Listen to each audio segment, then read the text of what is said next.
Hello guys, Robot1 here, coming at you with my updated Nekroz deck profile, because, well, this card right here has come back to free. I've been testing it and realizing, well, this deck can literally end on crazy-ass boards, and I thought, why not show you guys the deck profile to show you what Nekroz is today. So, we are going to be looking at my Nekroz deck profile, the updated version of it. I'm going to be telling you basically what the deck does, what kind of combos you can do with it, and pretty much the ratios that you should probably be playing, and we're just going to get into it now. So, without further ado, let's show off the Nekroz deck profile, because I really do want to show off one of the best decks of the Duelist Alliance format. Literally, Nekroz right here, it is one of the best decks of the Duelist Alliance format, just because it literally could just destroy Shadows, it could destroy Burning Abyss, lots to like Telenites and stuff, but it just does so many nice things. So, without further ado though, let's actually get into the deck profile to show you what it does, so you guys can kind of see what my ratios are and what the deck does. So, starting off, we play triple Nekroz of Unicorn. Now, this is really the reason why the deck kind of fell off the map, along with also Brionac and stuff going to 1 back in the day. Basically, what this card does is, it's just a skill drain for all extra deck monsters, so you summon it, and all face-up extra deck monsters on the board are negated. So, if your opponent has an Appaloosa or any monster negates on the board, you literally just use Nekroz of Kaleidoscope, summon this, and then negate your opponent's entire board. But it also has the effect that kind of really hurt the most to lose, which was you can discard this card and add a Nekroz card in your graveyard to your hand. And just losing all of that recursion really did hurt this deck quite a bit. So that's kind of like why the deck fell off the map. But like, you want to be playing 3 of this in the deck up max. You should never play less than 3, because just having the recursion effect in this card, and also having the ability to just skill drain all of your opponent's extra deck monsters is absolutely insane. So you really want to play 3 Nekroz of Unicorn. The card is absolutely insane, and really the reason why the deck never really came back properly. So definitely a 3 of in the deck. Next we play 3 Nekroz of Brionac. This card, it just searches any Nekroz and literally says, I'm gonna target 2 face-up extra deck monsters and return them to the extra deck. Like, literally, what Nekroz really is, it's a deck built to beat the extra deck, and all the cards kind of have, like, suck effects that will interact with the extra deck, such as Brio has ways to compulse extra deck monsters, and Unicorn is a skill drain for the extra deck. So, this card is really good, though, because it literally is just discard, add any Nekroz card from your deck to, any Nekroz monster from your deck to your hand. So you need to be able to play, you need 3 of this, because it just gives the deck consistency, and consistency in this deck is the most important thing, because without consistency, the deck won't function, and literally you need the consistency in the deck. Next, we play 2 Colossalus. Basically, this is a card that people sometimes play 3, some people play 1, some people play 2 like me. I feel like this is the correct ratio to play this at 2, because basically what this does is it discards itself to add a Nekroz Mirror from the deck to the hand. So, well, a Nekroz Ritual Spell from the deck to the hand, and that is literally very, very important. Being able to add any Nekroz spell from your deck to your hand is so important, because you really do need to have ways to search the ritual spells at times, and being the fact that Brionac can search this to get this into a ritual spell is really good. And also, this card has another effect that kind of comes in clutch when you've opened kind of bad, or you get hand traps. Like, it can target a face-up extra deck monster and negate effects and make its attack 0. So it comes up clutch at times like that as well, where it can just like negate a things, do big damage, and get over extra deck monsters. So really nice card, but you're mainly using this for the fact that it searches ritual spells. Next we play 2 Nekroz of Valkyrus. This is really an option that depends on your personal preference. I personally feel like this is a 2 of, because it doesn't really do anything to advance your game state. All this really does, well, outside of when you summon it, but all it really does is, in your hand, is you can discard it, banish a Nekroz from the graveyard, and negate the battle phase. So if your opponent declares an attack, you literally just say, well, battle phase is over, dude, go to main phase 2. So the reason we play 2 of this is because I feel like 3 is too much, for the fact that if we draw it and we don't have any other plays, this card really does nothing. And also because we've already got the Unicorn back, so you only really need 2 Valkyrus to be able to play to be able to stop your opponent from affecting you. So 2 Valkyries I feel like is the correct number. It's also its second effect is you contribute up to 2 monsters from your field or hand and draw the same number of cards. Obviously, if you summon it, that can kind of like get you into different cards, but I mainly only use this card for the fact that it says end the battle phase. There's not really any other reason for me to play this card. And the last Nekroz ritual monster we're playing, 1 Nekroz of Trishula. This is kind of like the same reason for Valkyries. This does really nothing in the hand, majority of the time, other than negate a target on a Nekroz monster. So I think that only one of this is really needed, but this card is very strong, don't get me wrong, for the fact that you can literally summon it, and banish a card from your opponent's field, hand, and graveyard. Now, there has to be a card in each area, otherwise it can't do this. But this card is very good, just for the fact that it can do that. And it's also non-targeting, so it does remove things like that. But I feel like you only need 1 as well, because of the amount of consistency in the deck can get you to it very easily.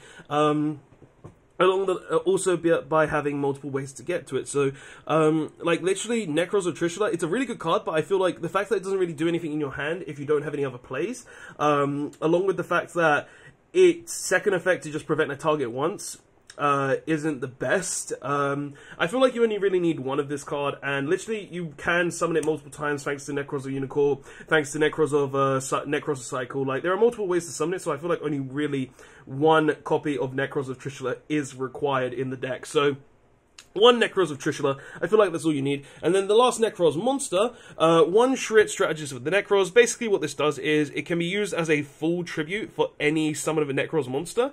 And this card sometimes comes in clutch, just for the fact that, oh, I actually do need to summon my Valkyries. Oh, I actually do need to summon my Trishula at this time. Oh, I don't actually have the tributes. Well, Shrit can come in clutch there because, oh, it counts as the full tribute. So I feel like 1 of this is kind of good and is searchable through like Bryonic and stuff along those lines. So it does come up like there. And also it has a really good effect of, if it's tributed, you can add any Nekroz warrior from your deck to your hand. So you can literally just add another Bryonic or add a well, not the Trishula, but if it is tributed, you can add the Trishula from your deck to your hand. So it gives you that ability to gain additional surge and gain more advantage off of that. But that's all the Nekroz monsters. I feel like the ratios are correct in my personal opinion. Like you should definitely be playing 3 Unicore because of its recurability, 3 Bryonic because of its consistency, 2 Colossalus because it searches the spells and you really want to search more monsters than you do want to search spells, 2 Valk because it just ends the battle phase but doesn't really do anything in your hand outside of that, and 1 Trish because it doesn't really advance your game state along those lines, and also 1 Valkyries Shrit because it just counts as the full summon, full tribute fodder. But going on to other monsters in the deck, though, we're playing triple Despot 001 along with 2 Despot 002. Basically, this is for the Needle Fiber combos. Literally, you can put Needle Fiber in every deck, but in this deck, it literally just goes mad for the fact that 1 Despot 003 can literally equal a +6. Well, no, not even that, up to a +8 in your deck, because literally, you make Needle Fiber, summon Auroradon, Auroradon summons 3 tokens, then you summon the 001s, both the 001s that you summon from the deck, and then from there you literally just make Herald and keep triggering Heralds constantly until you have gotten to the end of your combo. So, you, like, literally this engine in Nekroz is absolutely insane, and I would not cut this as long as Needle Fiber exists. Literally, when Needle Fiber's dead, cut this, but right now, this is absolutely insane.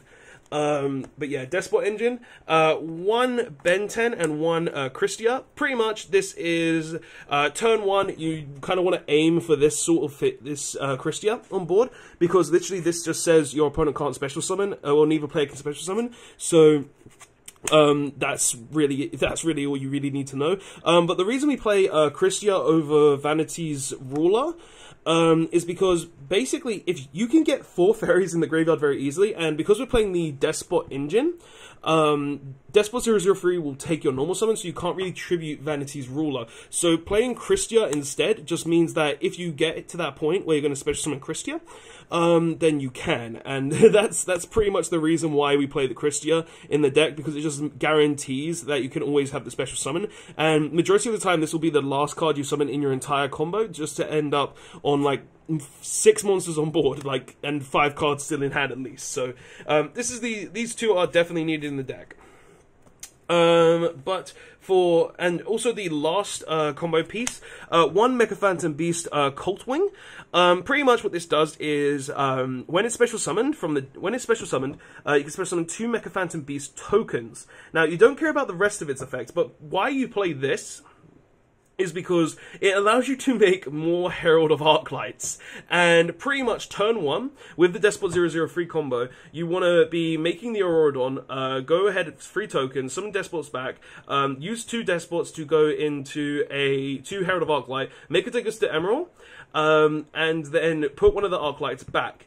Then after that, you tribute the Dagusta Emerald and the last token, and summon this, and then you summon 2 more Heralds of Arclights, because this summons 2 more tokens, and then summons 2 more Despots back. So, you just get infinite resources for this, and it just gives you so much more potential in this deck. But yeah, 1 of that. And then we play some hand traps as well. We're playing triple Ash Blossom Majorate Springs, and triple Effect Veiler as the last monsters. I just feel like having multiple hand traps in the deck is just really good. Just to stop the opponent from playing the game, so if we do manage to end up going second, we have ways out. And also, yes, mixed rarity, hit me in the comments. I know I'm going to get that hate, but I don't have all super effect veilers or all platinum effect veilers. Hit me for those rarity bumps, come on. But I don't want to buy more veilers, okay? I don't want to buy more veilers. But yeah, going on to spells though, we play pretty much 2 of each mirror, because literally they all have their own utilities, whereas Nekroz Mirror can banish materials from the graveyard to ritual summon a Nekroz monster. Kaleidoscope can send from the extra deck, which is most of the time going to be Herald of Arclight to get a free search with Nekroz of Unicore, and Cycle summon ritual summons monsters from the grave. So you kind of want this balance of having 2/2/2 in the deck, just so you can always have the option there, and also you can banish each one to search a different one from the deck along with another Nekroz if you control no monsters. So having 2 of each just guarantees that you're all most likely going to open at least 1, and they all have their own kind of logic behind them, so you kind of need that the ability to use them all. So 2 of each I feel like is the correct number for Nekroz ritual spells, but that's just my personal opinion there. For other spells, though, we play free Preparation of Rites, searches Brionac, searches any level 7 or lower ritual monster, just guarantees that you're going to get into your ritual monsters, 1 Upstart Goblin for more consistency, and 1 Reinforcements to the army to search Shurit or Clausulus from the deck. Majority of the time, Clausulus, because then you can just go ahead and search any ritual spell from your deck. If it is Shurit, though, then that's just to gain an additional summon, an easier summon. So, yeah, that's the last of the spells, and then for the final cards in the deck, we're playing triple Impermanence, because this card literally is the same as Effect Veiler, whereas it will protect you from your opponent if you go second. So 9 hand traps and then the rest of the deck. Now this is the build that I would say is probably the most consistent. You could be playing the incantations and stuff, but that really does conflict with the Despot cards, so like I'm kind of like 50-50 on those, but I feel like this is the best ratios in the deck currently, but obviously it is subject to change, but this is just my personal thoughts. But going on to the extra deck though, obviously we play free tokens for the Auroradon, not all Mecha Phantom Beasts though, because I don't know what we do with Mecha Phantom Beasts, but going into the extra deck we play 1 Crystal Haki Fibrax, because this card is absolutely insane. Konami, you really need to, like, kill it. Come on, kill it. Come on, kill it. 1 Mecha Phantom Beast Auroradon, the thing that really just gets the whole Despot combo in going off. Like, if I can Despot combo, like, literally these 2 cards equal full Despot combo, and that is absolutely insane. And 1 Borosaur for potential OTKs.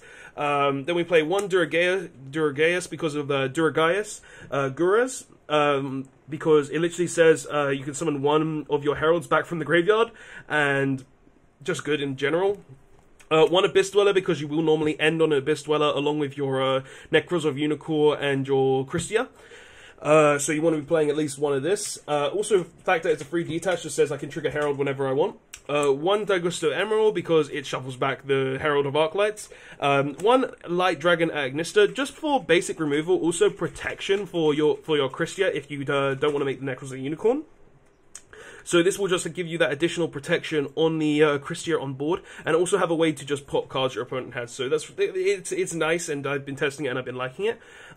Triple Herald of Arclight, because card says Search Ritual card. One Elder Entity Unts, because this card literally says pop a card, and majority of the time I do go through all my heralds, so I wanted one more level 4 just to make the unicorns a bit easier. So this is nice in that fact as well. Plus it also can remove a card on my opponent's board, which is good there too. Then we play 1 level 9, 1 level 10, 1 level 11, and 1 level 12.